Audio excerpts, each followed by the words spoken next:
you will spend about 90,000 hours of your life at work. That is the math of a modern life. Around 40 years, around 40 hours a week. 90,000 hours of your single, unrepeatable existence, handed over inside a building you did not design. Now here is a number that should not be true. For almost the entire time your species has existed, your ancestors worked about 15 hours a week, sometimes less. Not 15 hours before a second shift, 15 hours total to find food and stay alive. Then they stopped. They sat in the shade, they talked for hours. You have been handed a story about progress, and you have probably never questioned it. The story says the past was brutal. A short, desperate life lived one bad day from starvation, until civilization slowly lifted your kind out of the dirt. Better tools, better comfort, more free time with every passing century. It is a tidy story. It points in one direction, from suffering toward ease. So walk it backward. Go the other way, step by step, deeper into the past. Something breaks. The free time does not shrink as the centuries roll back, it grows. The further back you go, the less your ancestors labored, and by several hard measures, the better their bodies fared. The most overworked humans who have ever lived are not painted on cave walls. They are reading this sentence. So how did the wealthiest people in the history of the planet end up with the least time of all? You cannot answer that from here.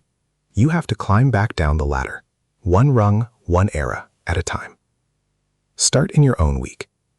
The alarm, the commute, the screen that glows before sunrise and after sunset. Your phone buzzes at 9 at night, and some buried instinct makes your hand twitch toward it because the work is never quite finished and the line between living and earning has gone blurry. You call this normal. Step back 200 years, and it would look like madness. Step back then, into the factory. This is where your modern week was built, not in nature, in the mills of the 17 and 1800s. Before the factory, most people worked with the sun and the season, fast at harvest, slow in the cold.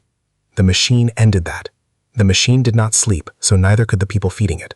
12 hours, 14, 16. Children at the looms. The clock on the wall became a kind of god, and a historian named E.P. Thompson described how an entire population had to be retrained to obey it, to sell their hours, to feel guilt at rest, to hear a bell and move. The 40-hour week you think of as light was a hard-won mercy, fought for with strikes and blood, a discount on something monstrous. Keep going back, out of the city, onto the land. Here is the farmer, the role almost every human played for thousands of years. The work is brutal and the days are long, dawn to dusk in the planting and the reaping. But notice something. The calendar is stitched with holy days, feast days, fallow weeks when the frozen field asks nothing. The peasant is poor and the peasant is tired. Yet even the peasant, in the dead of winter, has stretches of genuine rest you would envy. Still, go back further. The farm itself is the clue, because someone, somewhere, was the first to plant it. Step back to that morning, around 10,000 years ago, the dawn of farming. This is the hinge of the whole story, and your school books called it a triumph, the agricultural revolution. Humans learned to grow grain, settle down, build the first villages, and civilization is born. It sounds like the moment everything got better. The bones say otherwise. When researchers dig up the skeletons of the first farmers and lay them beside the foragers who came just before, the farmers lose. They are shorter, their teeth are full of cavities and worn to the root. Their bodies carry the marks of anemia, of infection, of the same motion repeated until the joints gave out. They had traded a wide, varied diet for a few starchy crops and packed themselves into settlements where disease could finally spread from body to body. One scientist, the geographer Jared Diamond, looked at all of this and called the move to farming the worst mistake in the history of the human race. Not a triumph, a trap that closed slow enough that no one felt the door. Now take the last step. Step off the farm entirely, back past the first planted seed, into the world that came before all of it. This is where your ancestors spent the overwhelming majority of human existence, not as farmers, as foragers. People who gathered wild plants and hunted wild animals and owned almost nothing they could not carry. For a long time you were taught to pity them, a life that was nasty, brutish, and short. Then, in the 1960s, an anthropologist named Richard Borshay Lee went to find out for certain. He lived with the Huhansi, a people in the Kalahari desert of southern Africa who still foraged in the old way, in one of the harshest lands on earth. He did not romanticize them, he counted. He followed adults and recorded the hours they spent getting food. The number he found stunned the field. Roughly 2 to 3 hours a day, around 15 hours in a week, in a desert. And the rest of the day? They were not collapsing from exhaustion. They rested through the heat. They visited. They played with children and argued and fixed tools and slept and told long stories under the stars. There was hunger sometimes and danger always. But there was also something you are running low on right now. There was time. This is where the whole reframe turns over. An anthropologist named Marshall Sahlins took Lee's numbers and gave them a name that detonated quietly across his entire field. He called these foragers the original affluent society. Affluent means wealthy. He did not mean they had many things. He meant the opposite. He argued there are two roads to wealth. You can pile up more and more to chase endless wants, which is the road you're on. Or you can want little and have those few wants easily and reliably met, which is the road they were on. By that second definition, a person with a digging stick, a short list of desires, and 20 free hours a day was richer than you. Not poor, richer. And a modern anthropologist named James Suzman, who has spent years living among the same Huhansi, watched the same pattern hold and pressed the harder question. If it was so good, why did your species ever leave it? Why trade 15 hours of work for 40? Why pick up the heavier life and never put it down? Here is the answer, and it is not the one you expect. Your ancestors did not choose to work more. No one ever stood up and decided that toil was better than rest. The trap was quieter than a choice. It worked like a ratchet. A ratchet is a gear that turns one way and then locks, and cannot spin back. Farming produced a little more food in one place, so a few more babies survived. More children meant more mouths, which meant more land had to be planted, which meant more work, which fed a few more children still.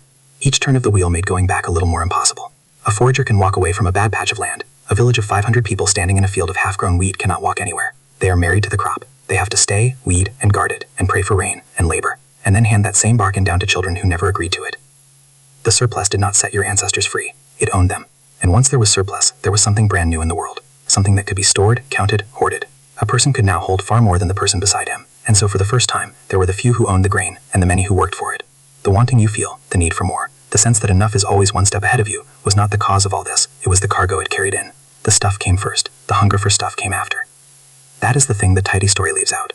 Progress did not hand your kind more free time and then watch them waste it. Progress took the free time away, slowly, across 10,000 years, and taught each generation to call the loss an improvement. You did not inherit your ancestors' leisure. You inherited the machine that replaced it, and the quiet voice that insists rest must be earned. Which brings the whole long walk back to where it began.